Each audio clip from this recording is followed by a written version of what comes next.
दोस्तों, इस दुनिया में न जाने कितने समाज होंगे और उन समाजों के कितने रिवाज होंगे, कितने तरह के नियम होंगे। आज भी ये कईयों के लिए ये चीज़ें अनडिस्कवर्ड हैं, अनोखी हैं। आज मैं आपके लिए अरुणाचल प्रदेश की एक कम्युनिटी, गालो कम्युनिटी का एक ऐसा ही अनोखा रिवाज लेकर आया हूँ। खास करके जो गालो समाज के इन रिवाजों से वाकिफ नहीं है, उनके लिए खास ये बहुत अनोखा होने वाला है। नमस्कार दोस्तों, जैसे आप जानते हैं शादी हर समाज की ज़रूरत है, पर हाँ, इस दुनिया में कुछ ऐसे समाज भी हैं जहाँ शादियाँ नहीं होती पर बच्चे पैदा हो सकते हैं। मैंने इस बात का जिक्र अपने YouTube चैनल के इस एपिसोड में की है, आप उसे भी ज़रूर देख लीजिएगा। तो मैं कह रहा था, शादी हर समाज की एक ज़रूरत है, कई ज़रूरी नियमों में से एक है और गृहस्थी शुरू होने से पहले शादी का होना अनिवार्य है। पर आज की इस एपिसोड में मैं आपको एक ऐसी शादी दिखाने जा रहा हूं जो गृहस्थी बसने के बाद की जाती है। सच कहते हैं, ट्रैवल्स की दुनिया एक मिस्ट्री है। आप जितना खोलोगे उतने ही सरप्राइजेस पाते जाओगे। तो दरअसल ये जो अनोखी शादी है, ये मेरी किस्मत से एक डिप्टी कमिश्नर की थी। अब ये स्पेशल इसलिए नहीं है कि वे एक बड़े पद के अफसर हैं, बल्कि खास इसलिए है क्योंकि ये रिवाज ये दर्शाता है कि कोई भी कितने भी बड़े पद में क्यों ना हो, कितना भी बड़ा क्यों ना हो जाए, उन्हें रिवाजों के मर्यादा को रखना ही पड़ता है। यही से एक शख्स की पहचान बनती है। पर हाँ, हमें ये याद रखना होगा, ऐसी मर्यादा और नियम मानवता के हित में होना चाहिए। अब ज़्यादा बोलूँगा तो ये तर्क का विषय हो जाएगा। तो फिलहाल चलिए गालो समाज की इस शादी को एंजॉय कीजिए। ऋषि साहब और उनकी श्रीमती की शादी को अब 28 साल हो चुके हैं और उनसे 4 बच्चे हैं, 2 लड़के 2 लड़कियां। फिर भी आज फिर से ये शादी कर रहे हैं। यही तो अनोखी चीज़ है। जैसे आप देख रहे हैं, अभी एक मिथुन बंधा हुआ है और इस जैसे कई मिथुन यहाँ पे बंधे मिलेंगे आपको। इन्हीं की आहुति दी जानी है, इन्हीं को सेक्रीफाइस करना है। ये पुराने ज़माने में ना, this was a symbol of manhood. किसी की स्ट्रेंथ का सिंबल हुआ करता था, किसी की शक्ति का प्रतीक हुआ करता था कि कोई आदमी कितना मिथुन पाल सकता है, उनकी क्षमता कितनी है, कितनी ताकत है उनके पास। सो इसी से नापा जाता था। It was a kind of measurement of manhood. आजकल खैर गाँवों को छोड़कर शहरों में इतना मिथुन तो नहीं पालते, लेकिन आज भी सिंबॉलिक एक प्रैक्टिस है जो हमें निभाना पड़ता है। और पूरे 1 महीने से इनका ख्याल रखा जा रहा है। जंगलों में रहते हैं ये। अब इनका खाने पीने का जो सामान है, यहाँ पे साजो सामान पूरी तरह तैयार है। जंगलों से लाकर इनका पूरा ख्याल रखा जा रहा है पूरे 1 महीने से। और इसके लिए एक डेडिकेटेड टीम ही यहाँ पे रखी गई है। और ये डेडिकेटेड टीम पूरे एक लड़कों की टुकड़ी है जो इनका ख्याल रख रहे हैं। अब जनवरी का महीना है, अब सोच के देखिए, काफ़ी ठंड भी है, लेकिन ये यहीं पर रात को सोते हैं। वो टर्न वाइज मिथुनों का ख्याल रखते हैं। बड़ी मस्ती से, देखिए कुछ अभी सो भी रहे हैं, बड़ी मस्ती से अपना काम यहाँ पर करते हैं। And this people are not trained. ये किसी तरह के स्पेसिफिक ट्रेनिंग से नहीं आए हैं। ये खुद जानते हैं, नेचुरली इन चीज़ों को वे देख कर सीखे हैं उन्होंने कि किस तरह से मिथुनों का ख्याल रखा जाना चाहिए, किस तरह के खाने पीने समय में उन्हें दिया जाना चाहिए, किस तरह के न्यूट्रिशन उन्हें दिया जाना चाहिए। सच कहे तो this is a very tough task, बहुत ही हार्ड टास्क। इनसे बात करने के बाद मुझे पता चला कि किस तरह से बहुत ही टफ काम है ये, मिथुनों का ख्याल रखना। उनकी बीमारी का उन्हें अंदाज़ा लगाना होता है कि मिथुन को क्या तकलीफ़ है। ये सब चीज़ें जानकर ही करते हैं। And as I said, they are not trained. ये अपने आप से नेचुरली इन चीज़ों को ये जानते हैं, इन्हें सीखते हैं इसे देख कर। तो इन लड़कों का तोगु सेलिब्रेशन में बहुत बड़ा योगदान है। अब यहाँ दुल्हन के घर दुल्हन तैयार होकर आ रही है। अब देखिए, दुल्हन जो है पहले से ही 4 बच्चों की माँ है। अब इस रिवाज की यही तो खूबसूरती है कि 4 बच्चों की माँ की फिर से शादी हो रही है। यही तो मुझे दिखाना है आपको, यही तो समझाना है। पीछे आप देख रहे हैं, ये भाई ढाल लेकर चल रहे हैं। ये भी एक रिवाज है। अगर किसी समय कोई अगर समय सही रहा तो मैं आपको ज़रूर बताऊंगा इसके बारे भी। एक तरह की भाई जो अपनी रिस्पॉन्सिबिलिटी निभाते हैं, बहन से वादा करते हैं कि मैं तुम्हारा उम्र भर ख्याल रखूँगा। तो दुल्हन अपने घर से तैयार होकर निकल रही हैं, उनकी विदाई हो रही है और यहाँ इनके ससुराल में पूरी तरह तैयारी चल रही होगी। ये देखिए, या दीप तैयार किया जा रहा है। दीप मतलब वो ऑर्नामेंट्स, वो जो डेटीज़ के आकृति हैं, वो सब तैयार किया जा रहा है। ये भी एक्सपर्ट होते हैं, एक्सपर्ट लोग ही कर सकते हैं, सभी नहीं कर सकते। अभी खैर उन दिनों सभी को आता था, लेकिन आजकल जो है ना, कई सारे लोग इंक्लूडिंग मैं खुद इन सब चीज़ों को नहीं जानता। लेकिन अभी सीखना पड़ेगा भाई, ऐसा नहीं चलेगा। यहाँ नीबो अपने असिस्टेंट्स के साथ किस तरह से मंत्र चैंटिंग कर रहे हैं। और जो आपने अभी देखा था ना, जो चीज़ उन्होंने अभी तैयार कर रहे थे वे लोग, उनको यहाँ पे अभी डेकोरेट किया जाएगा। जैसे मंत्र चैंटिंग के बाद उसी के बाद मिथुन को बांधा जाएगा। अब डेकोरेशन के बाद मिथुन को बांध दिए गए हैं। ये 10 मिथुन हैं। जो मिथुन मैंने आपको अभी थोड़ी देर पहले दिखाया था वो सारे मिथुन यहाँ पर बांध दिए गए हैं। 10 मिथुनों की आहुति दी जानी है, इसे लघु कहते हैं। और ये जो एक एक मिथुन है ना, ये एक एक डेटी के ऊपर डेडिकेटेड है। ऐसा नहीं है कि इसे ब्लाइंडली काटा जा रहा है, ऐसा नहीं है। मंत्र से ये एक एक मिथुन जो है, मंत्र के माध्यम से एक एक मिथुन जो है एक एक डेटी को डेडिकेटेड है। और उसी डेटी के ऊपर उसी डेटी को डेडिकेट करके ये सेक्रीफाइस किया जाएगा, मिथुन की आहुति दी जाएगी।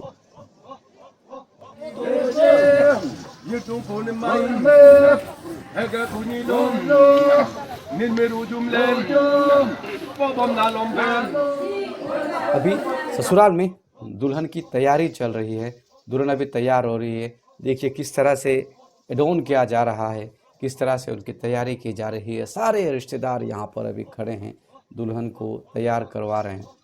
ये जो आप बीट्स देख रहे हैं ना दुल्हन के बदन में, ये बीट्स है ना, बहुत ही कॉस्टली बीट्स होते हैं। खास करके जो तानी क्लान है अरुणाचल प्रदेश के, यहाँ इसमें मैं तो इतने नहीं पहचानता, लेकिन यहाँ पे लिसुम, लिकर, दोंगने, बल, बहुत सारी चीज़ें होंगे जो लाखों में इसकी वैल्यू होगी।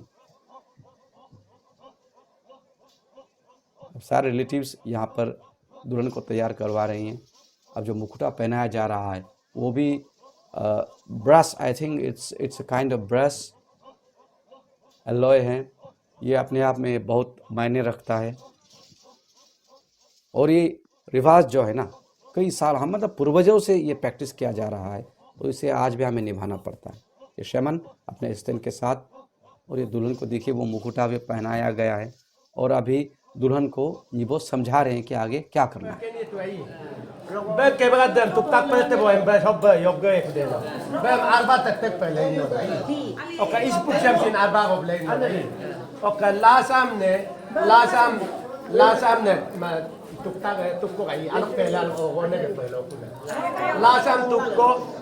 बेसिकली दुल्हन को समझाया जा रहा है कि जो मिथुन है उसे, जो पहला मिथुन है उसे पहले सर में पहले पीटना है।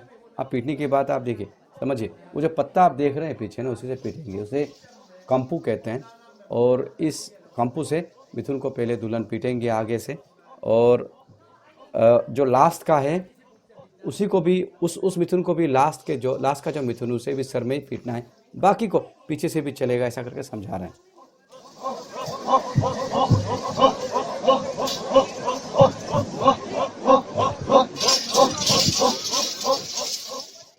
ये जो पत्ता है मैं इसकी बात कर रहा था, इसे दुल्हन अभी पकड़ेंगे और फिर इसी से मिथुन को पीटेंगे। ये एक रिवाज है। फिर से पकड़ेंगे ना।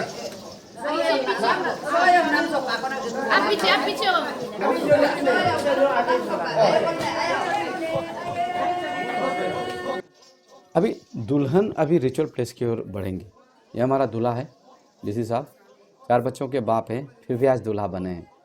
तो ये जो एग्ज़िट है ना, ये भी नॉर्मल नहीं है। ये एग्ज़िट, उनकी जो उतरने की सीढ़ी है वो भी अलग है।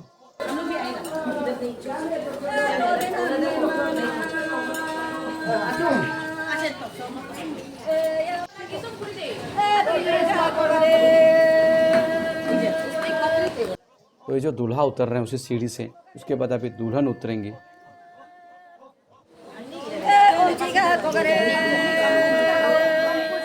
अब ये जो आप गाना सुन रहे हैं ये एक फोकलोर है जो शादियों में गाया जाता है। इसे अबेन काबनाम या काबिन काबनाम बोलते हैं। दुल्हन देखिए अब उतर रही हैं सीढ़ियों से, स्पेशल सीढ़ी से यहाँ से रिचुअल प्लेस की ओर बढ़ेंगी।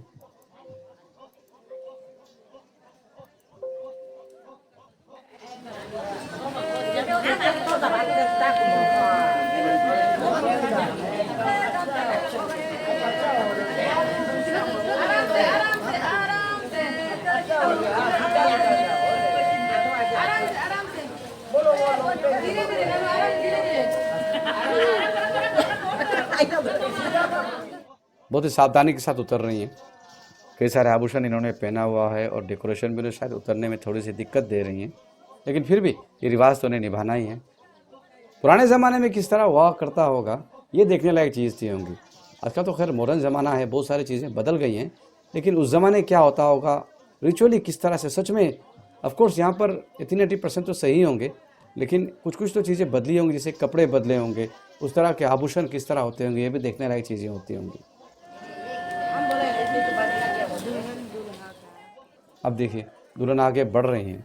अब मेन सेक्रीफाइस जहाँ दी जानी है, जहाँ रिचुअल परफॉर्म किया जाना है, सेक्रीफाइस का आहुति की जहाँ पर रस्म निभाया जाना है, उससे पहले दुल्हन अभी एक और जगह जाती है जहाँ पर दो आत्माओं का मिलन होता है। ऐसा मानते हैं कि दूल्हे की आत्मा पहले से ऊपर बैठी हुई होती है और दुल्हन की आत्मा के नीचे बैठी हुई होती हैं। उन दोनों को मिलाकर मतलब हमेशा कर उन्हें बांध देते हैं। अभी क्या ये कुल्हाड़ी आप देख रहे हैं ना, ये भाई अभी सेक्रीफाइस करने वाले दुल्हन के छोटे भाई हैं। तो मैं कह रहा था जब इन दो आत्माओं का मिलन होता है निबो के अनुसार, जैसे उन्होंने मुझे बताया, जब दो आत्माओं का मिलन होता है ना, तो आफ्टर लाइफ भी वो दोनों जुदा नहीं होते, वो दोनों हमेशा साथ रहते हैं। मतलब हमारे ट्राइबल बिलीफ में हम पुनर्जन्म जैसी बात तो नहीं करते, लेकिन आफ्टर लाइफ की बात करते हैं। आफ्टर लाइफ में ये दूल्हा और दुल्हन जिनके लिए तोगू परफॉर्म किया गया है, जिनके लिए इस तरह से मिथुन सेक्रीफाइस किया गया है, जिस तरीके से इन दोनों की आत्माओं को यहाँ पर मिलाया जाएगा, उसके बाद वे हमेशा हमेशा के लिए साथ रहते हैं। आफ्टर लाइफ भी वे कभी जुदा नहीं होते, और जिनका तोगू परफॉर्म नहीं होता है जिनके लिए, वे जुदा हो जाते हैं। ऐसे उन्होंने मुझे बताया। मतलब आफ्टर लाइफ वे अलग अलग हो जाएंगे, लेकिन जिन्होंने ये तोगू परफॉर्म किया है वो हमेशा हमेशा के लिए एक साथ रहेंगे, इवन आफ्टर लाइफ।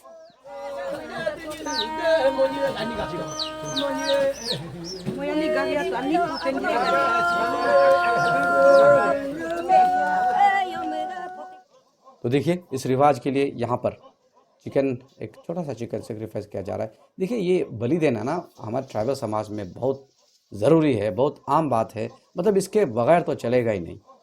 अब देखिए जो आकृति हैं यहाँ पर, ये किसी डेटी की आकृति है, इसके ऊपर बलि चढ़ाया गया है इन्हें खुश करने के लिए।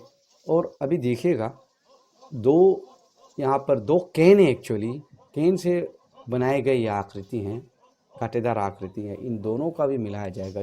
जो नीचे की आकृति है वो दुल्हन के लिए है और ऊपर की आकृति जो है वो दूल्हा के लिए है। अब इन दोनों को खींचकर मिलाया जाएगा।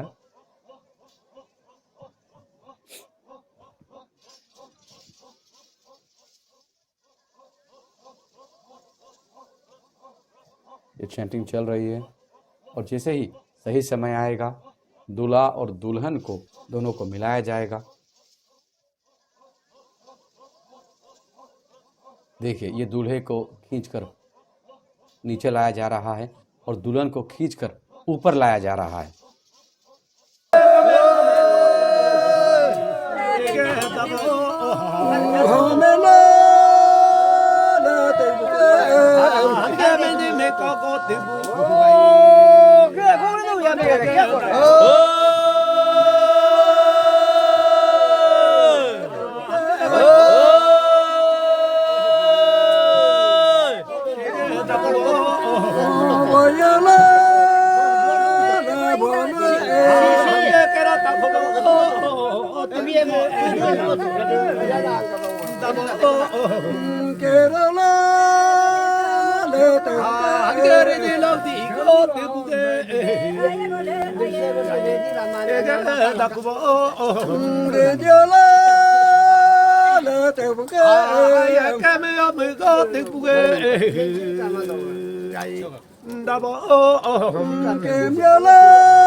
दूल्हे को नीचे लाया गया है, दुल्हन को ऊपर लाया गया है और इन दोनों का मिलन हो गया है।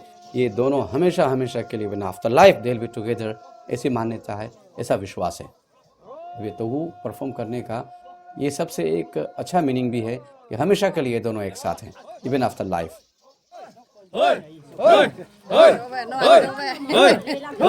या abang jangan raksa meninggal.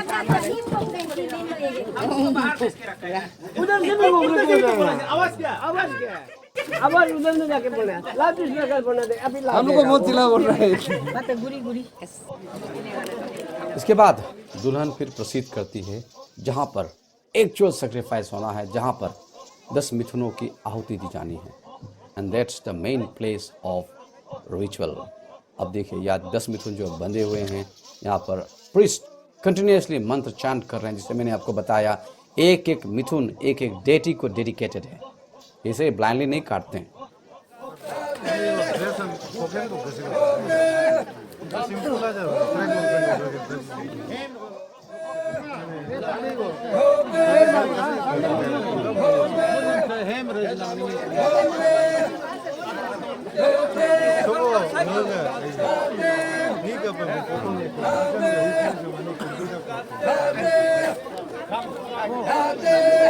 이게요 이건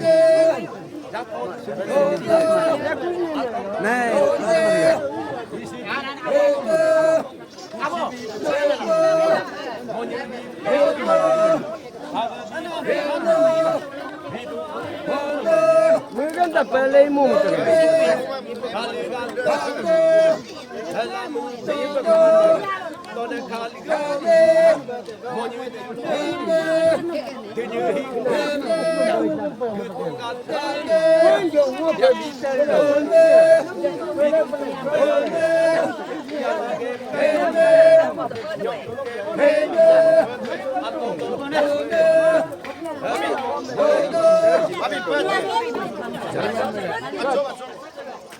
जो रस मैंने बताया था, दुल्हन ने पीटा पंपू से के बाद ये कुछ और रस्म निभाते हैं, सिंबॉलिक है। ये जो दान के बीज हैं ये भी फेंकते हैं पीस के लिए, प्रॉस्पेरिटी के लिए। ऑफ कोर्स डेटी को ये दे रही हैं, मिथुन के साथ ये आहुति भी चढ़ाई जा रही है पंपू। और ये छोटा सा जो धनुष इन्होंने पकड़ा है जहाँ से तीर ये चलाएंगे, ये एक सिंबॉलिक है, ये भी एक तरह का रस्म है जो उनकी तरफ से मिथुन को आहुति दिए जाने से पहले डेटी को ये डेडिकेट करती हैं कि मैं भी अपनी तरफ से आपको ये दे रही हूँ।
दुल्हन के बाद दूल्हा आते हैं, फिर तीर से मिथुन को भेजते हैं,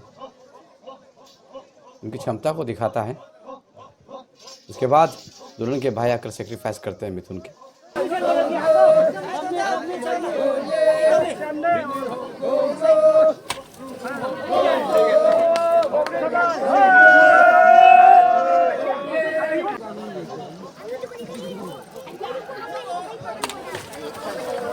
इस तरह से पूरे 10 मिथुनों को फिर से भेजते हैं और सेक्रीफाइस के बाद ये जो मीट देने का जो बास्केट है, ये देखिए यहाँ पर बांध कर रिलेटिव्स को बांटा जाता है, जो वहाँ पर पार्टिसिपेट करते हैं उन्हें दिया जाता है।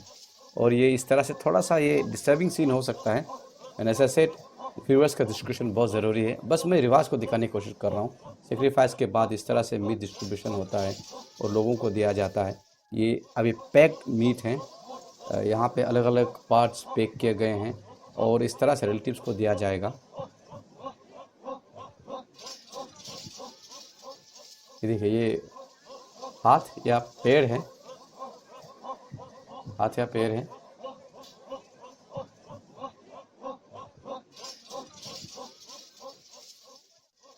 तो ये देखिए, ये ऑलमोस्ट एक बियर बार की तरह अपोंग की तैयारी हो रही है।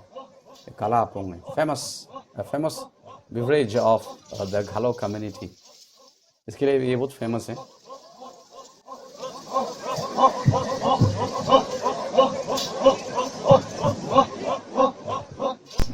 तो जो शादी अभी आपने देखा, उस शादी का नाम है तोगू। तो गालो समाज में बेसिकली शादियां 3 तरीके से संपन्न किए जा सकते हैं, या यूं कहिए ये शादियां 3 तरीके से हो सकती है। इस पर भी मैंने अपने इस एपिसोड में यूट्यूब पर बात की है, आप जरूर देखिएगा। अब जो 3 शादियां होती हैं, इसमें सबसे बेसिक जो शादी होती है वो शादी सबसे इंपॉर्टेंट होती है। अगर ये ना हो तो बाकी दोनों स्टेप्स इनकम्प्लीट मानी जाती है।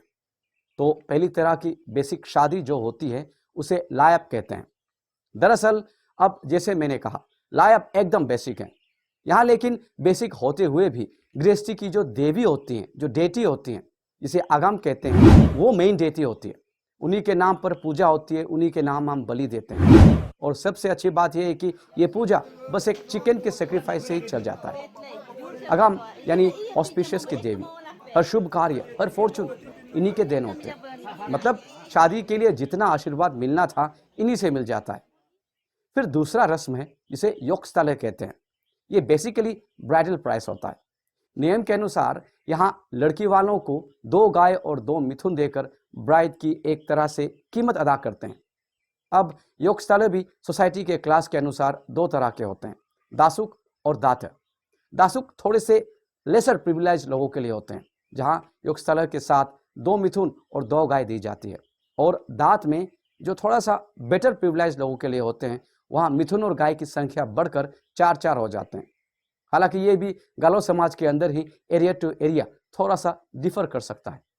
एनीवे, योगस्थल का मेन पर्पस है और इसका रूट रीजन है कि इस रस्म में ये निभाया जाता है कि लड़की के माँ बाप ने जो लड़की को बड़ी करने में जो मेहनत की है, लड़के वाले उसे उस तरीके से चुकाते हैं। इसके बाद लड़की दरअसल लड़के वालों की हो जाती है।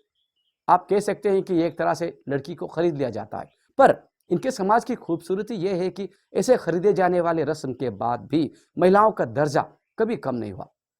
गालो समाज में, और जहां तक मैं जानता हूं नॉर्थ ईस्ट के हर ट्राइबल समाज में, महिला और पुरुष में कोई भेदभाव नहीं होता।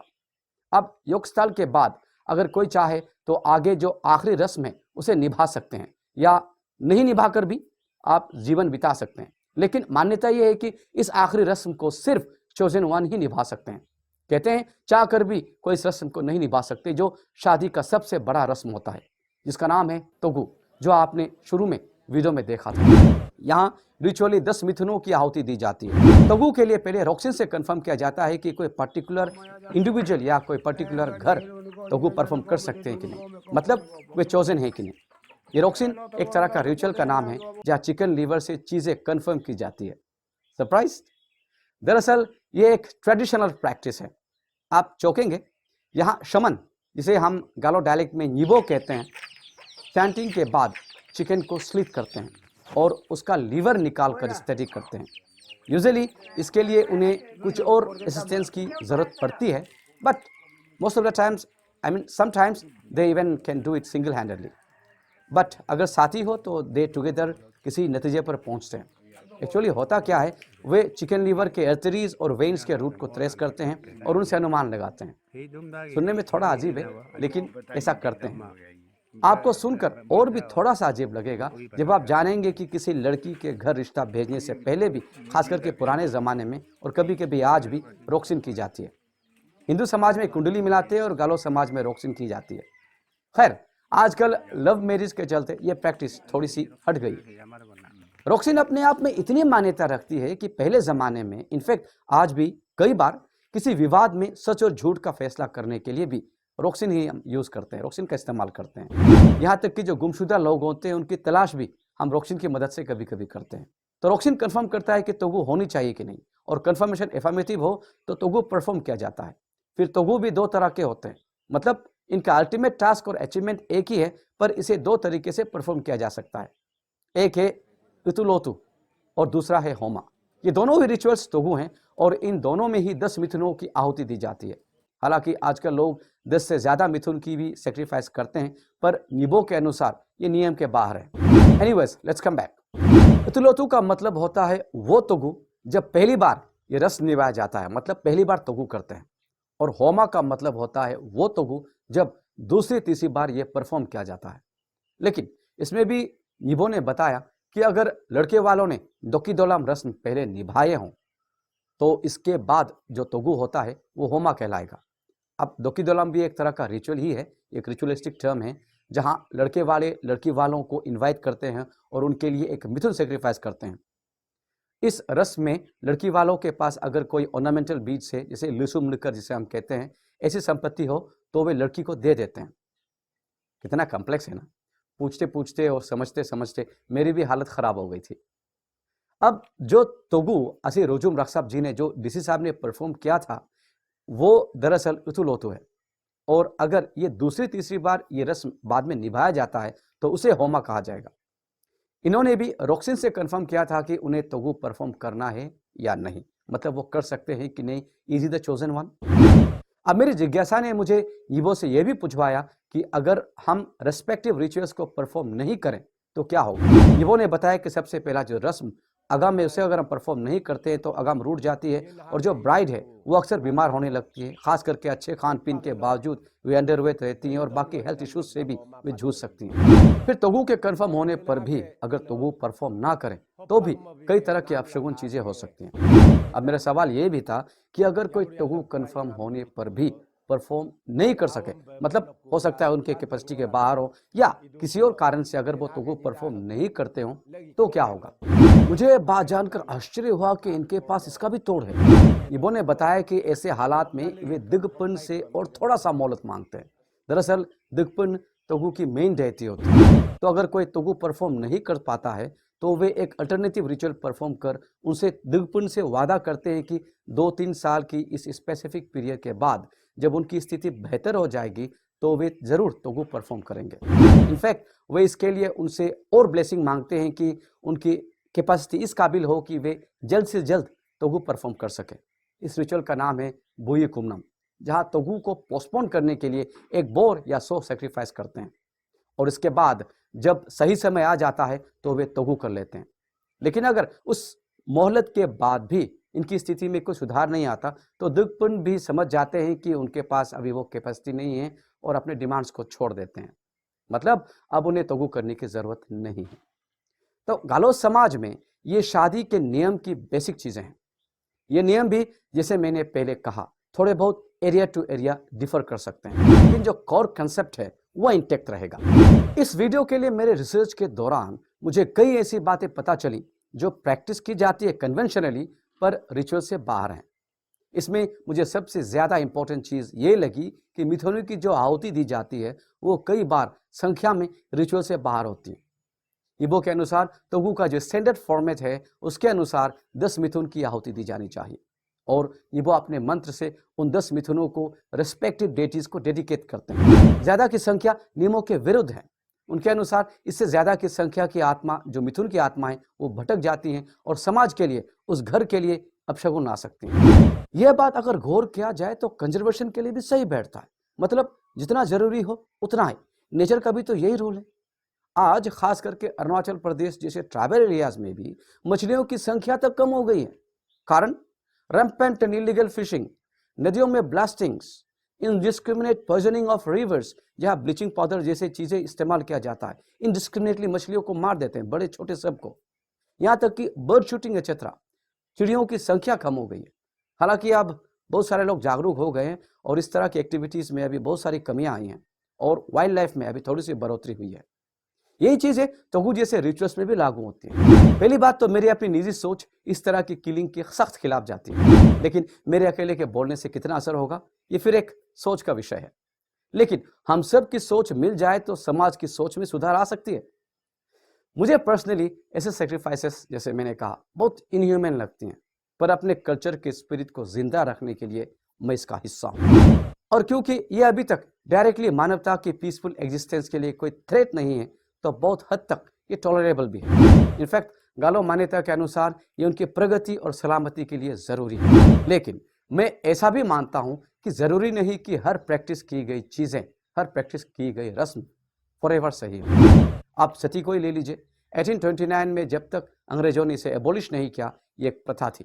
साहेब, आप बीच में मत पड़िए, ये हमारे धर्म का मामला है। लेकिन सती अब कानून के खिलाफ है, किसी विधवा खुशी को जलाना जुर्म है। लेकिन इसके बाद ये बदल गया। अब गलो समाज के तोगू जैसे रिचुअल्स कितना सही या गलत है ये तो तर्क का विषय है, पर इसके कस्टम्स और ट्रेडिशंस को भी बचाए रखना इनकी जिम्मेदारी है। फिलहाल हम तोगू जैसे रस्म को इनके समाज की द मोस्ट प्रेस्टिजियस और ग्रांड शादी मानते हैं। इसे निभाने के लिए मेंटल, फाइनेंशियल और हाँ फिजिकल इन्वॉल्वमेंट की भी बहुत ज़रूरत पड़ती है। और जहाँ तक आसी रुजुम रक्सब के तोगू का सवाल है, इनकी श्रीमती का यहाँ बहुत, मैं तो कहूँगा बराबर से थोड़ा ज़्यादा कंट्रीब्यूशन रहा है। आई माई सेल्फ विटनेस्ड इट। इस दौरान डीसी साहब तो अपनी ड्यूटी से मजबूर ज़्यादातर पोस्टिंग प्लस पर थे। यहाँ कंबा में भाभी जी ने पूरी जिम्मेदारी उठाई। Very smart lady, and the result was the marriage was very grand, very successful. जैसे मैंने कहा, ऐसे रिचुअल्स अच्छे फॉर्च्यून के लिए, प्रोग्रेस के लिए, पीस के लिए परफॉर्म की जाती है, अच्छी सेहत के लिए की जाती है। तो हम दुआ करते हैं आसी रुजुम रक्सब और उनके परिवार की खुशियाँ 1000 गुनी हो, लक, अपॉर्चुनिटीज़ सब इन पे मेहरबान हो, हेल्थ अच्छी रहे। इसी दुआ और मकसद को आज की इस वीडियो को डेडिकेट करते हैं। जय हिंद।